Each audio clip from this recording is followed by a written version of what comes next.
Paz do Senhor, irmãos, caros professores, alunos da EBD, da Assembleia de Deus Ministério de Santo André.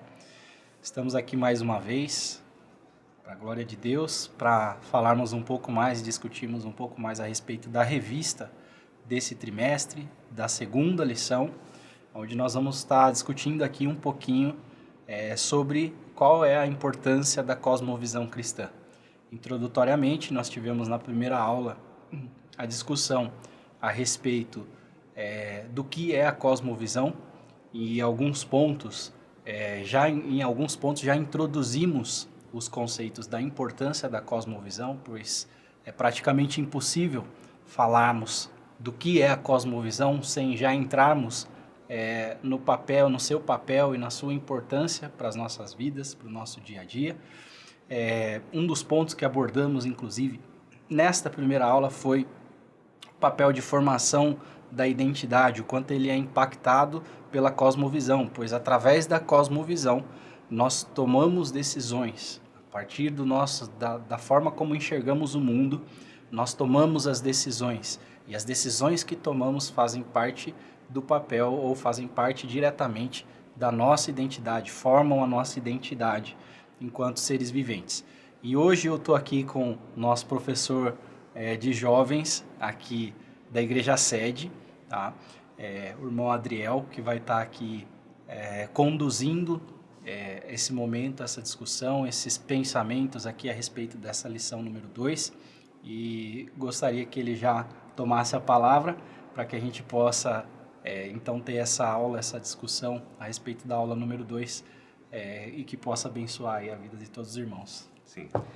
É importante, principalmente a lição introdutória que a gente discutiu anteriormente, com relação à cosmovisão, porque é importante salientar que a cosmovisão ela ocorre não somente como uma cosmovisão cristã, que nós aderimos e que a gente vai até discutir aqui hoje, mas que a cosmovisão ela está em todas as pessoas. Todas as pessoas têm uma lente de contato de como elas enxergam o mundo, de como elas veem tanto as coisas macros, como poderes do universo, como o universo é feito, toda a ordem que ele tem, tanto com relação à ciência e nas demais coisas, mas é importante também que é como a gente também se enxerga ali, como que as pessoas elas agem a partir disso.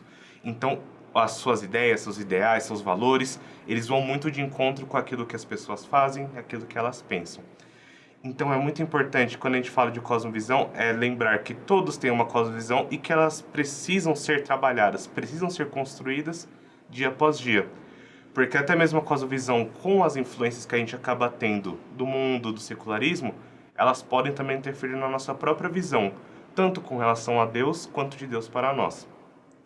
Então é importante com esse texto que nós temos aqui na leitura bíblica de Romanos 12. Então, de saber, de provar a boa vontade perfeita e agradável de Deus através da renovação da nossa mente. Então, descobrir o que Deus tem para nós, o que Deus tem para a nossa forma do mundo, de uma forma geral, mas também tanto para o Daniel quanto para o Adriel, como que nós também podemos contribuir para este mundo. Isso é interessante. Muito bom. E como é que você entende aqui no texto, né? A gente está falando aqui de Romanos 12, 1 e 2. Eu acho que um tema legal para a gente trazer aqui também para essa conversa é o que a Bíblia entende, ou o que nós trazemos aqui como interpretação bíblica a respeito da mente e o processo de formação da mente cristã. Como é que você enxerga, Adriel? Como é que você traz aqui esse ponto do que é a mente, né? Que Paulo está dizendo ali. Assim como a Bíblia fala do coração, né? Muitas vezes ela fala do coração, trazendo não para o sentimento, mas para o intelecto. Assim, no texto de Romanos 12, como é que você entende aqui, biblicamente, o que Paulo está querendo dizer quando ele fala sobre a transformação de mente? Está falando diretamente sobre a cosmovisão, certo? Sim.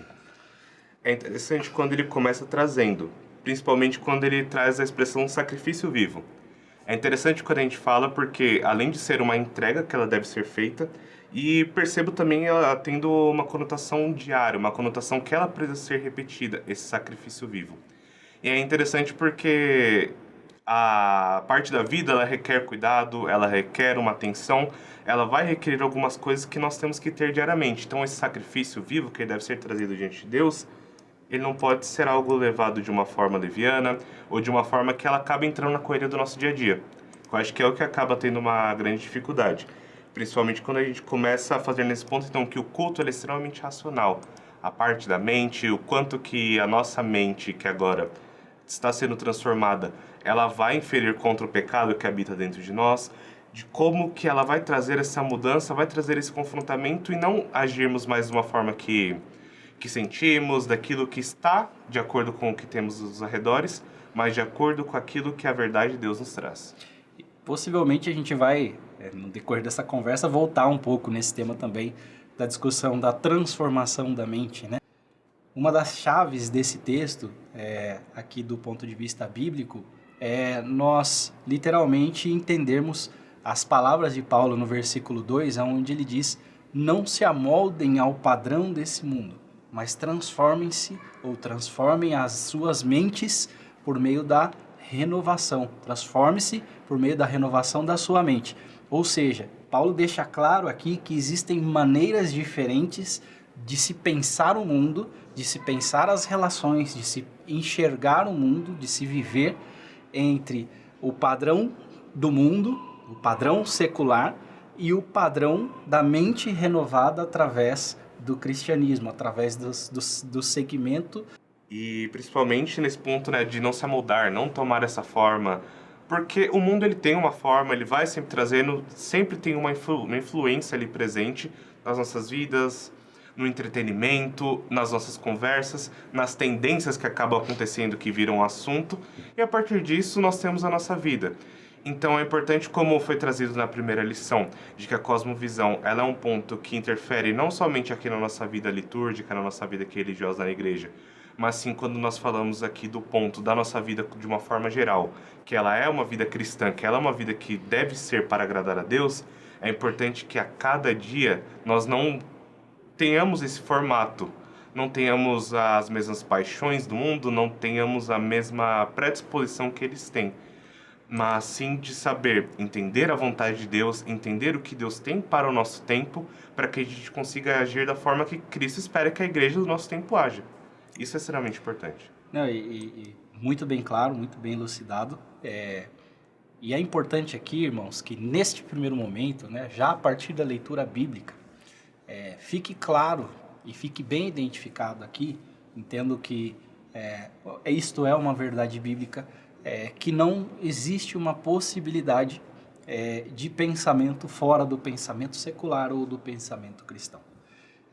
Não enxergo aqui, biblicamente, nenhuma possibilidade de estar em cima do muro. Assim como a Bíblia deixa claro que aqueles que são mornos, né, serão vomitados porque precisam de um posicionamento, a questão da cosmovisão ela passa a ser vital, porque a partir da sua cosmovisão, os seus posicionamentos serão feitos, os seus posicionamentos serão tomados.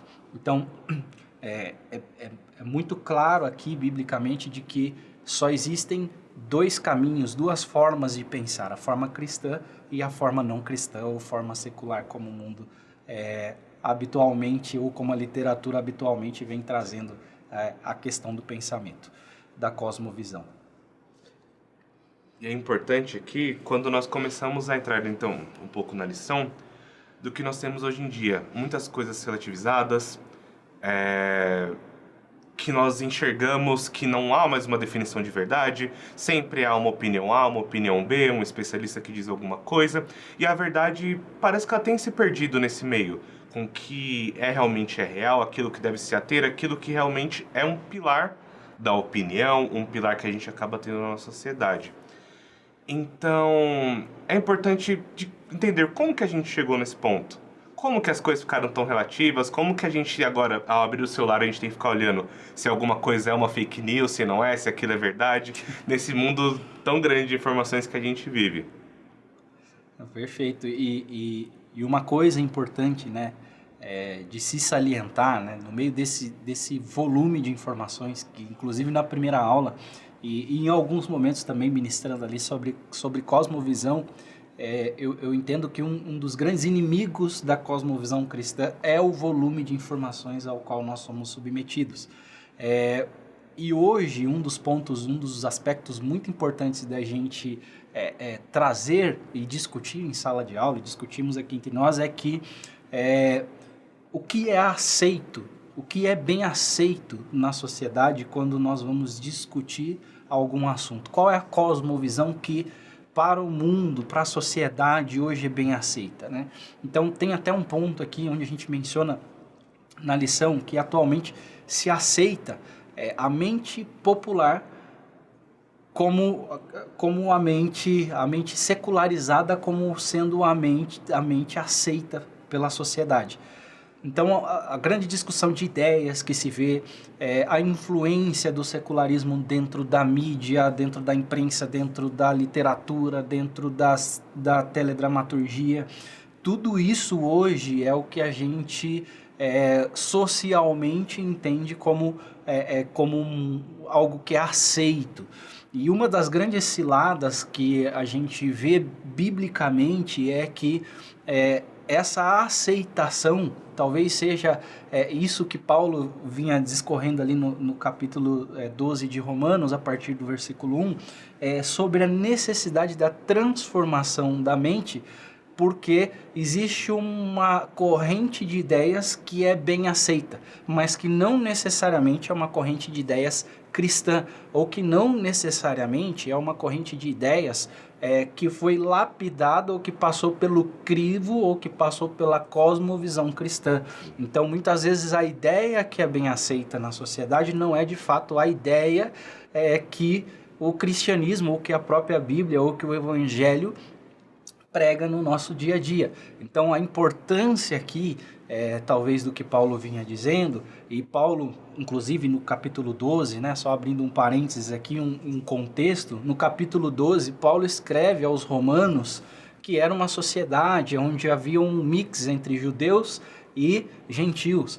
Então, existia naquele momento da sociedade um alto volume de pessoas convertidas ao cristianismo, mas que traziam consigo as suas práticas religiosas. Então tínhamos de um lado os judeus, com toda a sua doutrina, vamos chamar assim, com todas as suas práticas religiosas, e tínhamos de um outro lado da moeda os gentios, que traziam consigo práticas de outras religiões, muitas vezes rituais de outras religiões, e Paulo vem na carta aos Romanos construindo a ideia do cristianismo. E nesse momento ele usa aqui, no capítulo 12, no versículo 1, versículo 2 em diante, ele vai discorrer sobre a construção. É como se Paulo dissesse, olha, pessoal, vamos aqui, vamos conceituar aqui o que é de fato o cristianismo. Então ele vai falar sobre a transformação da mente, no sentido de que essas práticas religiosas que se tinham, tanto do lado dos gentios como do lado dos judeus, de fato elas precisavam ser revistas e precisavam sofrer um processo de metanoia, de transformação. As pessoas precisavam passar pela metanoia, pela transformação da mente, para que elas pudessem então experimentar qual era a boa, a perfeita e agradável vontade de Deus. Então, das práticas que conhecemos e daquilo que hoje é socialmente aceito, das ideias que são socialmente aceitas, nós podemos aprender com Paulo que é necessário que a gente tenha uma transformação de mente, trazendo o nosso pensamento cativo à palavra de Deus, ao ensino aquilo que a palavra de Deus nos ensina, para que nós possamos experimentar essa boa, perfeita e agradável vontade de Deus. Então, acho que um dos grandes pontos aqui é entendermos que a Bíblia, né, como dizia Billy Graham, ela é de fato mais atual do que o Jornal de Amanhã, porque vira e mexe a gente sempre passa por transformações sociais, por discussões políticas, por momentos políticos. Ora a esquerda está no governo, ora a direita está no governo, e a vida é cíclica. Passamos por momentos bons, passamos por momentos ruins. Mas quando a nossa cosmovisão está fundada e fundamentada em uma rocha sólida, que é a palavra de Deus, nós conseguimos ter estabilidade, que é um dos pontos que mais à frente a gente vai discutir um pouquinho, que é quais são os efeitos, né? O que nós temos vivido na sociedade atual, mediante ao que a gente tem trabalhado no nosso dia a dia, ao que a gente tem visto no nosso trabalho, na nossa faculdade. O que é socialmente aceito, não necessariamente, e muitas vezes, na maioria das vezes, não é o que a palavra nos orienta, não é o modo de pensar que a palavra nos orienta a ter, e não é a mente, não é de fato fruto da mente transformada pela realidade do Evangelho. É importante que eu percebo, principalmente, que muitos pensamentos, eles estão vindo dessa cultura secularizada. Então, primeiro, eu trago essa informação, dessa enxurrada de informações que eu acabo recebendo, eu trago ela para o cristianismo e eu tento amoldar o cristianismo à forma dela, sendo que a forma é ao contrário. Principalmente porque a gente começa a entender uma coisa, é que a palavra de Deus, ela é a verdade. Ela não é uma verdade. Isso é importante. Aqui a gente tem diversas informações, isso daqui é uma verdade dentro dessa história. Só que o que nós temos na palavra de Deus é que ela deve ser, em um comparativo, aquilo que eu falo que é o certo e que eu tenho que fazer com que a minha outra informação, ela se adeque ao cristianismo. E não ao contrário. Então a gente vê influencers, muitas informações sendo jogadas ali de alguma coisa, de algum ponto de vista até mesmo político que acaba sendo jogado, que ele não está de acordo, ele não é conforme. E muitas vezes traz essa desinformação para dentro da sua própria mente e acaba brigando de unhas e dentes, trazendo confusões, trazendo diversos problemas, até mesmo interpessoais de relacionamento, que vão muito contra o cristianismo, muito contra aquilo que o próprio Cristo prega. Não, e no ponto 1, nós vamos discutir daqui a pouco um pouquinho do que define essa mente cristã. Mas fazendo aqui um exercício oposto, é importante que a gente entenda também o que é e quais são as características principais, né, do secularismo. Por quê? Quando a gente fala que só existem duas maneiras de pensar, né, a maneira cristã e a maneira não cristã, que hoje nós podemos interpretar como a mente secular, é importante a gente já introduzir, nós vamos ter uma aula também mais para frente sobre isso, né, especificamente sobre o tema, mas já introduzir alguns dos efeitos desse secularismo, né, que é o secularismo, ele passa a ser uma visão humanista, né, uma visão de autossuficiência na caminhada. E essa visão, é importante que a gente também tenha essa sensibilidade de entender que essa visão de autossuficiência, ela é completamente, diametralmente oposta ao que a Bíblia nos ensina, que somos totalmente dependentes, né? Em Romanos 11:36, a palavra fala que porque dele, por ele e para ele são todas as coisas. Então, porque dele e por ele, então tudo vem dele, tudo provém como dádiva, e nós, absolutamente e biblicamente, somos em nada autossuficientes. Então, a visão secularista já, por si só, vai trazer ali um caminhar distante dessa vontade divina, do relacionamento com Deus. Eu acho que as suas palavras foram muito felizes na questão de falar do relacionamento, né? Então, essa visão que o mundo tenta trazer, né, que nós vemos diariamente na nossa rotina, uma visão secularista, onde os meus... Vou trazer aqui até alguns conceitos, né, do feminismo, por exemplo, que traz meu corpo, minhas regras, entre outras, né, frentes e correntes de pensamentos que a gente vê dentro da sociedade. Ela traz uma falta, revela no coração do homem talvez um egoísmo, talvez uma necessidade de se provar, de provar a sua autossuficiência. Eu não preciso de um Deus, né, para viver, porque em mim sou autossuficiente, talvez sem entender até a fragilidade da Bíblia, a fragilidade desse pensamento, porque somos de fato seres frágeis e distantes da presença de Deus. Teremos muita dificuldade de estabelecer até eventualmente uma sanidade mental. Sim. Porque a palavra fala no livro de Eclesiastes que Deus colocou no homem o desejo pela eternidade. Então, intrinsecamente a nossa existência, não existe qualquer possibilidade de não se pensar do que será do homem após a sua morte. Então nós não somos autossuficientes e dentro de nós carregamos, de fato, um anseio por aquilo que é eterno. E não há ninguém que defina a eternidade como o próprio Deus. Ele é o alfa, ele é o ômega, ele é o início, ele é o fim, ele é antes de todas as coisas. Então, eu acredito que essa é uma das chaves aqui também, introdutoriamente nessa lição, para discutirmos o quão diametralmente opostas são as ideias do secularismo e as ideias do cristianismo.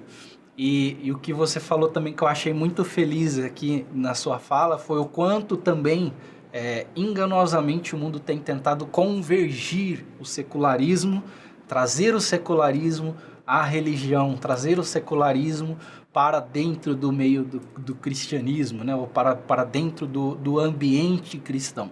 E isso talvez é uma grande cilada que a gente tem visto também nos dias atuais, né? Sim, com certeza. Principalmente em Provérbios 4:23, nós conseguimos encontrar que acima de tudo que você deve guarda o teu coração, porque dele procede todas as fontes de vida. E nós percebemos hoje o homem que ele dá muita atenção ao seu coração. Só que seu coração muitas vezes está sujo, é enganoso, tem muitas coisas ali que não deveriam estar, que não são agradáveis a Deus. E muitas vezes todo o seu padrão de vida é amoldado no seu coração, naquilo que ele está sentindo, por aquilo que ele quer fazer, independente da circunstância. O que vier ali para ele está fazendo. E isso é muito danoso, porque muitas vezes ele quer fazer algo que ele não deveria fazer, ou que muitas vezes ele não quer fazer algo, mas ele está muito ligado aos seus sentimentos, a alguma característica ali da sua rotina, que faz com que ele cada vez se volte mais para si e, como de uma forma até mesmo hedonista, tente satisfazer seus prazeres de uma forma rápida, de uma forma barata, só que de uma forma que ela não é duradoura. É importante da gente falar que o prazer cristão, ele é muito importante. O ser humano, ele deve ter prazer, ele deve ter realmente essa relação. Só que quando a gente começa a trazer nisso num ponto que ele é danoso, que se afasta de Deus, onde está toda a parte sublime de tudo aquilo que é eterno, de tudo aquilo que é bom, a gente começa a entrar em um ponto que a gente não é satisfeito das coisas que a gente acaba provando e a cada vez entrando em um buraco cada vez mais fundo da nossa moral, da nossa ética, de tudo aquilo que nós acreditamos. Perfeito. E sabendo dessas coisas, né? E voltando lá na frase de Billy Graham, que a Bíblia é mais atual do que o jornal de amanhã, o jornal que nós vamos ainda ler, Paulo já escreveu a Timóteo, né, sobre os últimos dias que sobreviriam. Na segunda carta de Paulo a Timóteo, no capítulo 3, do versículo 1 ao 5, ele fala assim: saiba disso, que nos últimos dias sobrevirão tempos terríveis, os homens serão egoístas, eles serão avarentos, eles serão presunçosos, eles serão arrogantes, blasfemos, desobedientes aos pais, ingratos, ímpios, sem amor pela família, irreconciliáveis, caluniadores, sem domínio próprio, cruéis, inimigos do bem, traidores precipitados, soberbos, mais amantes dos prazeres do que amigos de Deus, tendo aparência de piedade, mas negando o seu poder. E aí, Paulo escreve um conselho a Timóteo e diz: afaste-se também destes. E é engraçado porque a ideia do secularismo vai de encontro, a ideia do pensamento não cristã, ela vai de encontro a todas essas características humanas que Paulo descreveu a respeito desses tempos que sobreviriam.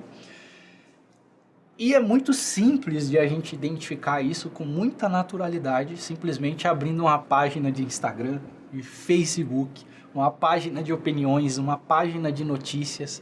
Nós vemos exatamente isso que você disse.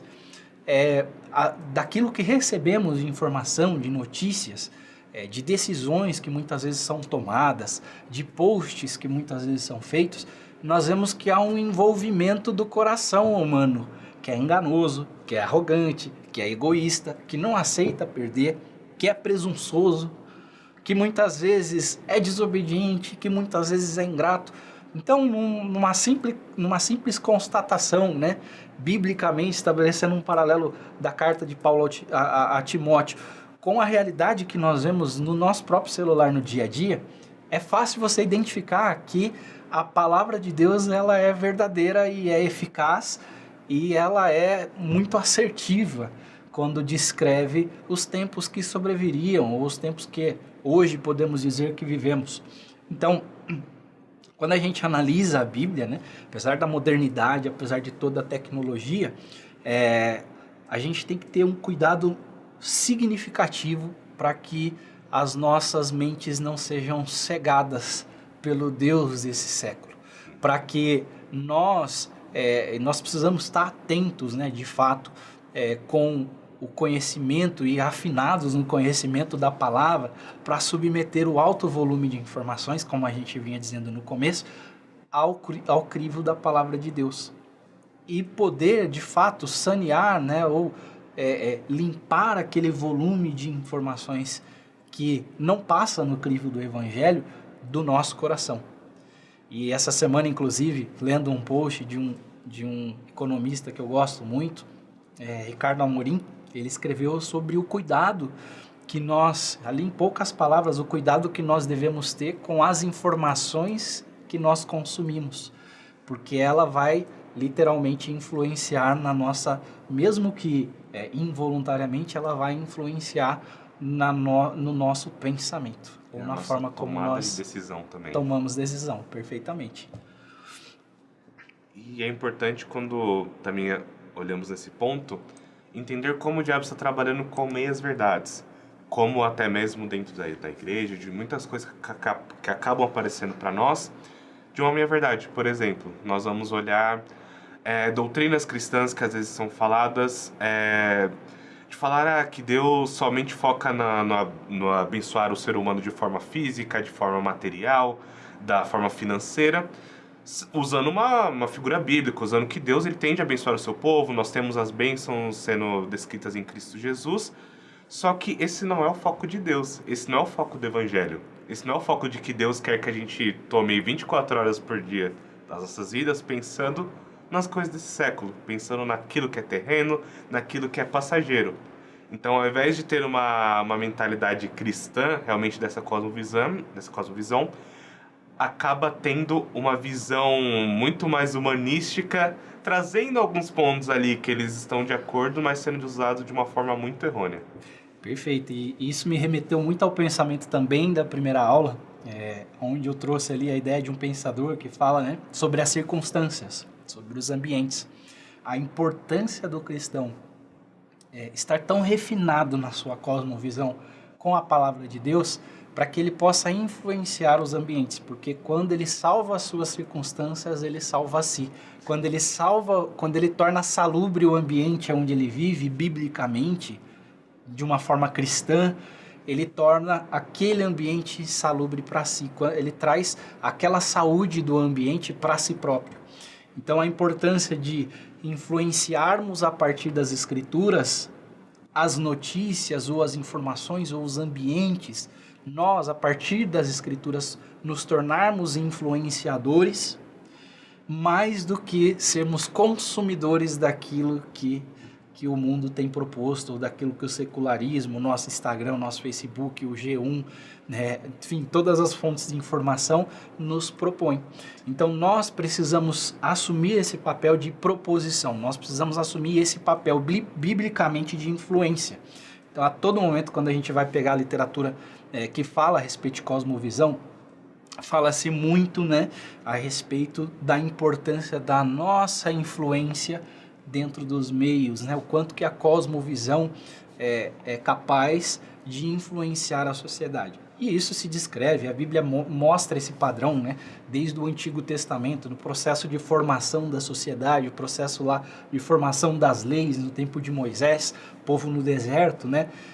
Então, em algum momento, é importante pensarmos isso, que em algum momento a mente cristã, ou a palavra, ou os filhos de Deus deixaram de ocupar lugares que deveriam ocupar para que a gente tornasse esse ambiente mais salubre, para que nós salvássemos a nossa circunstância.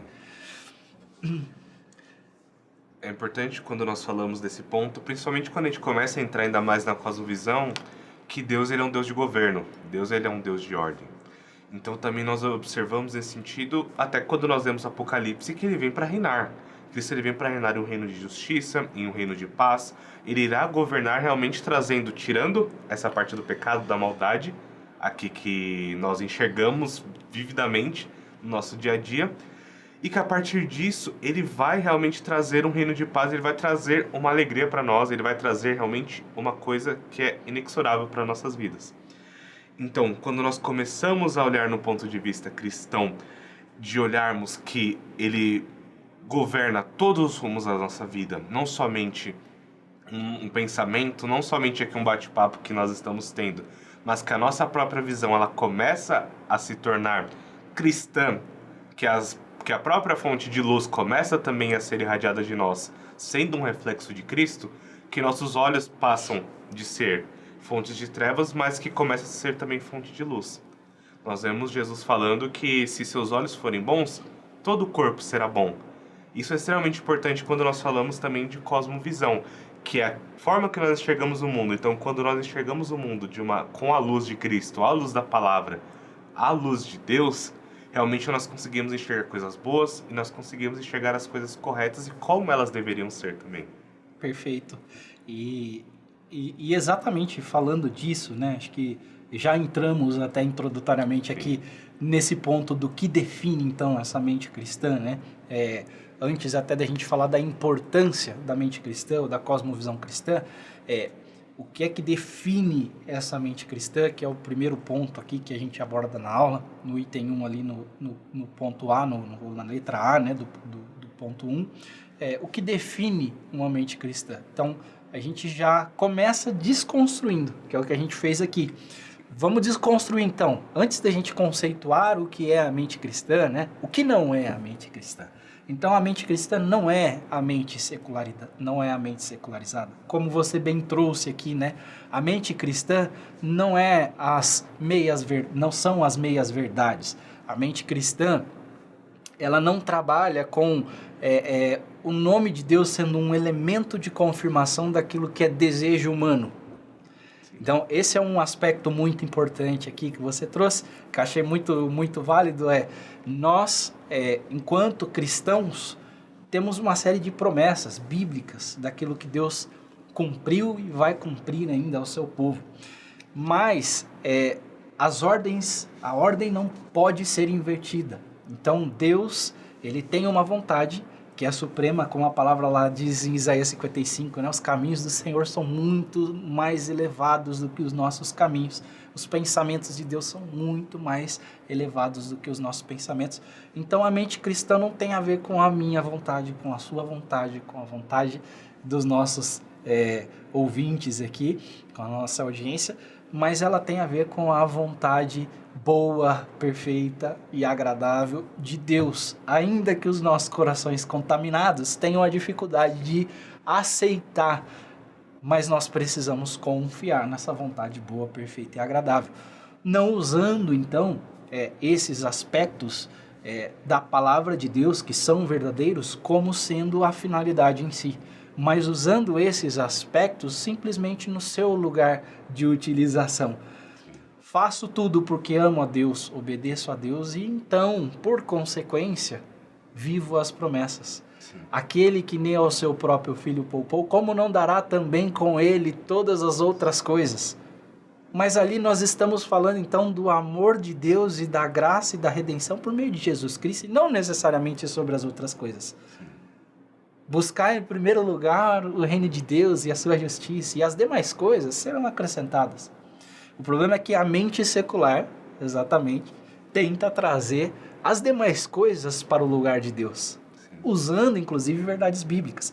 Mas então o que não é a mente cristã, né? Acho que essa é a grande conversa que a gente precisa ter aqui, do que é o que não é a mente cristã, para que a gente possa então entender os efeitos da mente cristã. Do seu ponto de vista, então, você acredita que isso tem acontecido de fato nos nossos dias, né? Com facilidade, você deixou claro aqui, mas com facilidade a gente tem invertido a ordem de algumas coisas? Sim, temos invertido a ordem de muitas coisas, coisas que muito no passado eles eram marcos que nossos pais haviam erguido e que nós conseguimos observar que é importante, que é mencionado, que não destrua os marcos construídos pelos seus pais. Que muitas coisas que, assim como nós discutimos que a vida ela é cíclica, muitas coisas acabam passando, mas é importante que as coisas construídas que nós recebemos, a fé que foi passada a nós, que foi passada através de tantas pessoas que nós conhecemos, ela continue sendo um trabalho que ele continue sendo feito. Não que o trabalho cristão ele seja desconstruído, mas que a cada dia mais ele seja levantado. Então, quando nós passamos a falar da mente cristã, ela é uma mente mais focada na eternidade. Ela trabalha também com os focos finitos dos tempos aqui, daquilo que nós vivemos, da nossa rotina, isso tudo permanece.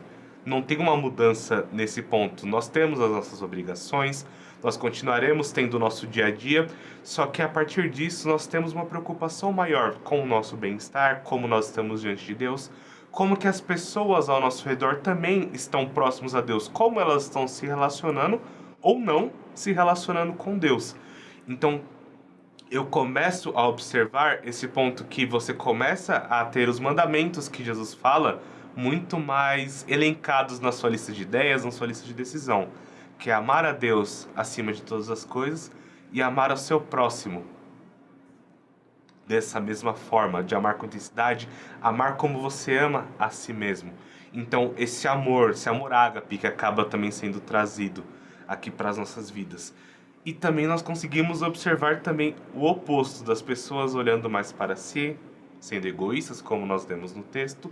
Então, essa mentalidade que não é cristã, ela é muito caracterizada pelo eu, por ele estar ali muitas vezes acima até mesmo do próprio Deus no dia a dia. Então, é importante que o lugar de Deus ele não seja tomado, não tenha suas ordens invertidas de acordo com aquilo que nós temos, mas que a mente ela deve funcionar voltada para as coisas celestiais, tirando um pouco de vista as coisas terrenas. E as coisas eternas, né? Enquanto você falava, acho que você abordou bem esse ponto, que é, a gente procurou também trazer aqui, dentro dessa lição, a mente cristã, ela sempre vai mirar no que é eterno. Sim. A mente cristã nunca vai pensar no aqui e no agora necessariamente. Ela mira no eterno e vive as benevolências, as promessas de Deus para o aqui e agora. Mas mesmo vivendo isso, vivendo os benefícios da vida com Deus, da fidelidade e até dos valores que aprendemos a partir dos princípios do Evangelho, mesmo vivendo todos esses benefícios, o foco não está aqui ainda. Ele continua sendo na eternidade.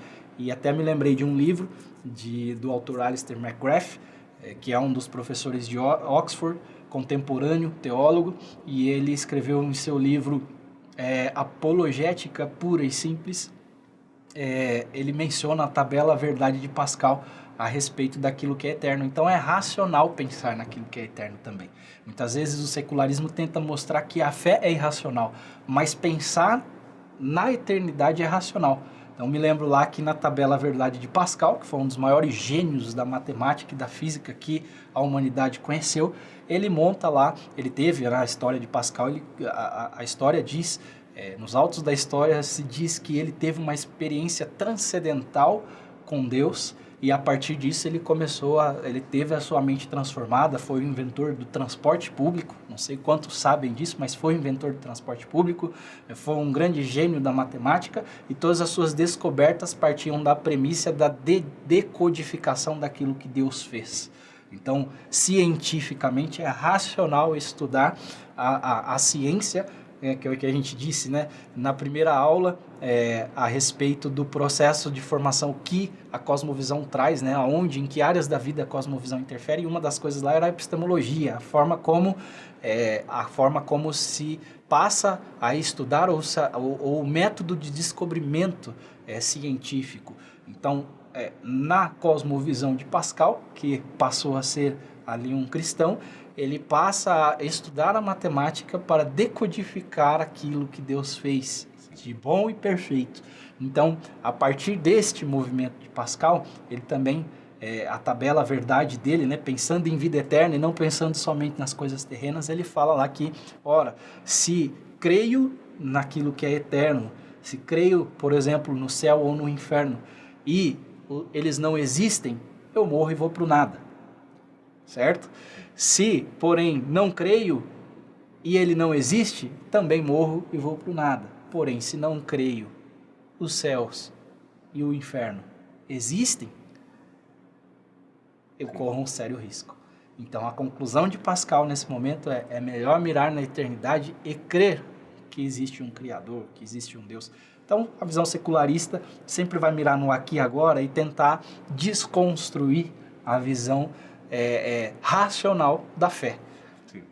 E falando em fé, é muito importante, por exemplo, quando nós olhamos em Romanos 14, que é um texto que ele acaba falando sobre os fracos e fortes, sobre uma questão ali que ele acaba tendo, né, com relação à comida de ídolos, o que fazer, de prática, às vezes, no que acaba ocorrendo na igreja.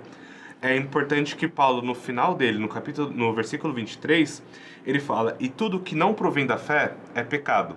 Então também, lógico, fazendo uma construção, que tudo que provém da fé é de Deus, tudo que provém da fé é puro, é algo a se pensar. Então, quando nós começamos a trabalhar também nesse ponto, que a fé, ele é um fundamento da mente cristã. Ele é um fundamento que precisa estar nas nossas mentes, precisa estar no nosso dia a dia, porque tudo que provém da fé é de Deus. E é interessante quando nós olhamos nesse ponto, principalmente de falar da eternidade, é quando nós lemos em Hebreus 11. Aqui, quando nós encontramos essa passagem que ele acaba falando da galeria dos heróis da fé, que ele acaba explicando um pouco do que é a fé, ele fala que todos estes ainda viveram pela fé e morreram sem saber o que tinha sido prometido. Viram-nas de longe e de longe as saudaram, reconhecendo que eram estrangeiros e peregrinos na terra. Os que assim falam mostram que estão buscando uma pátria. Se estivessem pensando naquela de onde saíram, teriam oportunidade de voltar. Em vez disso, esperavam eles uma pátria melhor, isto é, a pátria celestial. Por essa razão, Deus não se envergonha de ser chamado o Deus deles, pois preparou-lhes uma cidade. Maravilhoso. Foco na eternidade por meio da fé. Cremos e racionalmente cremos e nos beneficiamos da palavra de Deus, das promessas de Deus para aquilo que é eterno. E é legal também complementar esse texto, né, com as palavras de Paulo em 1 Coríntios 15, 19, onde ele fala que se esperamos de Deus somente para essa vida, nós somos miseráveis. Porque existe uma eternidade a ser vivida e a ser desfrutada com Cristo, né? Por isso buscamos esse relacionamento com Deus e, por consequência, herdamos a partir da graça a salvação. Então, entendo que esse texto também, maravilhoso que você acabou de ler, ele pode ser complementado por essas palavras de Paulo. E aí, eu acho que, entendido, né, o que é essa mente cristã, o que é de fato a cosmovisão cristã, por que então, gostaria que você comentasse um pouquinho do porquê a mente cristã é importante. Já demos alguns spoilers, porque vamos falando e vamos discutindo e discorrendo aqui a respeito desses assuntos. É muito gostoso conversar a respeito disso. Mas é legal também trazermos aqui para um âmbito um pouco mais... aterrissar um pouco as ideias aqui do porquê que, então, conclusivamente, né, é importante para a gente a mente cristã. Sim. É importante, principalmente quando nós entendemos alguns pontos. Primeiro, até vou repetir isso porque é uma coisa extremamente importante, é que a palavra de Deus, ela é a verdade. Nós vemos que a palavra, ela é inspirada por Deus, ela foi dada a nós para que nós tivéssemos um ponto fixo, um ponto firme, tivéssemos como se fosse uma rocha forte, que nós tivéssemos firmeza, que nós tivéssemos fundamento para seguir. Então, ela é a verdade, ela é aquilo que é aquilo que também nós precisamos e é aquilo que nós precisamos para onde nós estamos indo. Nós temos uma pátria celestial, nós estamos sumando para este lugar e a cada dia mais a graça de Cristo, que está presente nas nossas vidas, nos transforma, ela nos leva e ela nos direciona para este lugar em que Deus deseja que nós estejamos e também esse lugar que pra gente é o mais seguro. É o lugar mais seguro do mundo que nós precisamos estar. Gostemos nós ou não, né? Gostemos nós ou não, é o lugar mais seguro. É o melhor lugar que a gente pode estar. Então, que ela nos traz essa confiabilidade até mesmo nesse livro que foi escrito por mais de 40 autores, que realmente Deus se importou de deixar para nós como um guia, como um vetor. Exatamente, e até muitas das ministrações que acabei fazendo a respeito do tema, e até em uma oportunidade ministrando no Plugged, eu trouxe também aqui para a apostila, para a nossa revista desse trimestre, uma reflexão, né? Por que é importante, então? Porque nós precisamos de direcionamento nas nossas vidas. E como exemplo aqui, para quem gosta, né? Muitos de nós, eu gosto, muitos jovens gostam, talvez alguns gostem mais, outros menos, de eventos esportivos, mas me recordo lá, então, de 29 de novembro de 16, onde a gente teve aquele evento, quase como 11 de setembro, que todo mundo lembra, né? Quando recebeu a notícia, mas guardadas as devidas proporções, quando recebemos a notícia da queda do voo da Chapecoense, né? E um dos eventos mais tristes que talvez a nossa geração, essa geração de jovens a quem falamos, tenha presenciado, porque um dos elementos que poderia ter salvo aquele avião com todas aquelas vidas eram os vetores, era o direcionamento. E os vetores, né, matematicamente, para quem gosta aí de matemática, ele tem 3 características principais, que são módulo, direção e sentido. Então, nós, na nossa vida, né, vivemos nesse ambiente social obscuro, com alto volume de informações, que, trazendo aqui talvez uma comparação, uma ilustração, esse volume de informações são nuvens que cercam o nosso avião da vida. Eventualmente, nós precisamos ser guiados por vetores. E quais são esses vetores? São os princípios bíblicos. Eles são literalmente, como você falou, rochas sólidas. E esses princípios, uma das coisas que me chama a atenção é que aquilo que a Bíblia diz vai acontecer independente da nossa vontade ou da nossa prepotência ou de quem nós, enquanto seres humanos, imaginamos ser. Independente da autossuficiência, independente do nosso egoísmo, os princípios e as verdades bíblicas vêm sendo ao longo dos séculos cumpridos, eles vêm se realizando. E percebemos então uma autoridade, a autoridade que existe na Bíblia a partir do cumprimento da palavra, e percebemos também que através dessa autoridade nós podemos, nesta autoridade, nesta palavra, nós podemos fundamentar a nossa vida e encontrar esse módulo, direção e sentido, esses vetores que vão nos tirar dessas nuvens obscuras de informações e nos fazer, né, aterrissar em um solo firme, né, nas nossas vidas.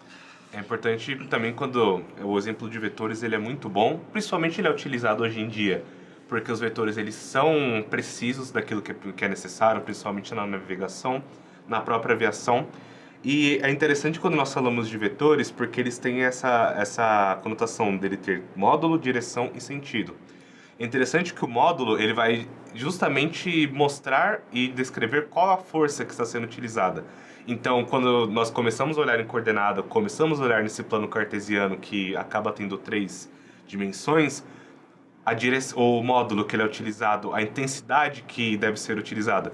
E trazendo um paralelo, também é importante que nós conseguimos entender os módulos que nós temos que ter no dia a dia, entender os momentos, entender os tempos, quando a gente precisa ir mais fundo, quando a gente precisa tirar um pouquinho mais o pé, entender quanto nós precisamos ir em algum assunto, isso é extremamente importante.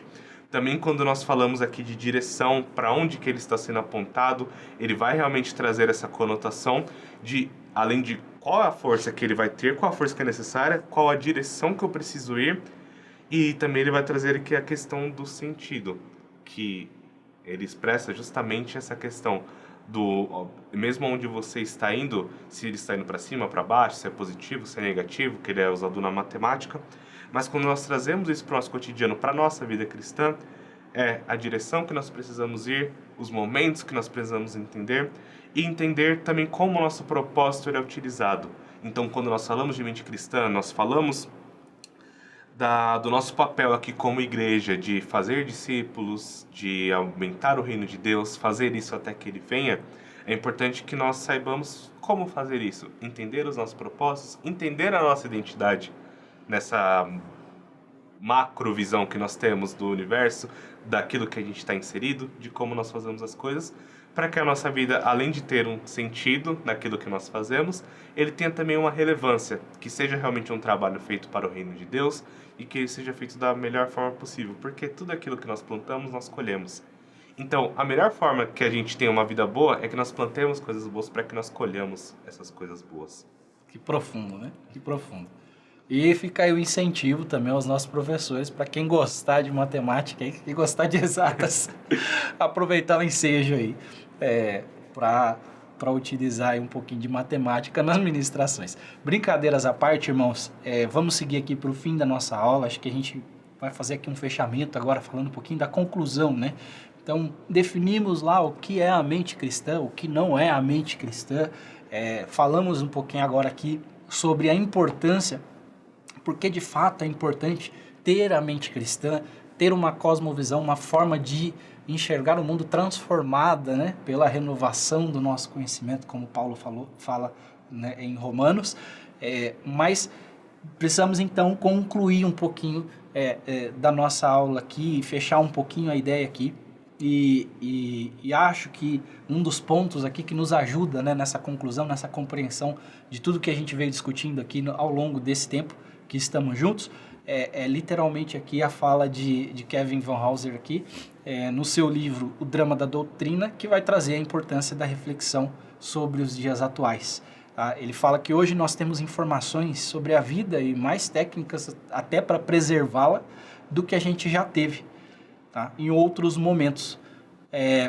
Ele fala que as ciências naturais evoluíram, as ciências sociais continuam a disputar ali e vangloriar-se, né, sobre qual delas exerce maior influência na condição, né, sobre a condição de vida humana. Mas ele também traz uma fala ali, né, nós somos tão avançados, então, em resumo, nós somos tão avançados no conhecimento hoje, mas ele também traz uma fala de um outro autor, que é o Paul Tillich, a respeito da leitura desse contexto cultural que a gente vive. E Paul Tillich, ele fala que a cultura, ele encara a história da cultura como uma série de ataques de ansiedade, né? Então, em momentos diferentes das sociedades, essas ansiedades, esses anseios foram diferentes, esses dramas vividos foram de fato diferentes pela sociedade. Então, ele fala ali sobre a civilização antiga, que sofreu da ansiedade da morte, a Idade Média e da Reforma, que sofreram da ansiedade da culpa, a modernidade, que foi a falta de sentido, de onde estou, para onde vou, o que vem depois da morte, né? E ele faz uma prospecção, né? Ele coloca um termo ali que ele fala que talvez se Paul Tillich tivesse vivido nos dias atuais, ele caracterizaria os momentos que nós vivemos da pós-modernidade como sendo a ansiedade da falta de verdade. E aí, por que isso, né? Porque nós vivemos essa grande guerra de narrativas. Então, o que contamina essa cosmovisão, né, é exatamente essa guerra de narrativas. E, fechando um pouco esse assunto, né, apesar de vivermos nesse momento, a cosmovisão cristã, a forma de pensar cristã, a palavra de Deus, ela nos traz respostas para essa falta de sentido, para essa falta de verdade que muitas vezes enfrentamos no contexto secular, tá? E nós temos então, a partir da Bíblia, né, e da fé que nós empregamos a respeito do que a palavra diz, um processo sólido, um lugar sólido para repousarmos o nosso coração, para repousarmos o nosso sentimento, independente daquilo que pensamos, independente dos nossos sentimentos, independente, eventualmente, daquilo que nós queremos, mas nós temos um lugar seguro, nós temos vetores seguros, que são as palavras descritas na Bíblia, que é a palavra de Deus. Então, acredito que objetivo aqui dessa aula, né, conceituarmos o porquê, então, da cosmovisão ser importante para as nossas vidas, a cosmovisão cristã em especial aqui discutida. Porque, de fato, ela é o lugar sólido onde nós temos um encontro com Jesus, que diz, eu sou o caminho, eu sou a verdade. Então, temos esse lugar seguro. E nenhuma outra corrente de ideia se pode encontrar solidez em um lugar seguro como na palavra de Deus, naquilo que a palavra de Deus nos ensina e nos diz. E isso é maravilhoso. Irmão, quero abrir aqui para suas considerações também, mas seguimos aqui para o fechamento também, para que a gente possa, então, aguardar os nossos professores aí para a próxima lição, para a lição de número 3. Mas fica à vontade para... É importante também quando nós falamos dessa falta de verdade, da crise, da ansiedade que se tem na sociedade, é importante falar que as pessoas têm hoje em dia uma falta de identidade.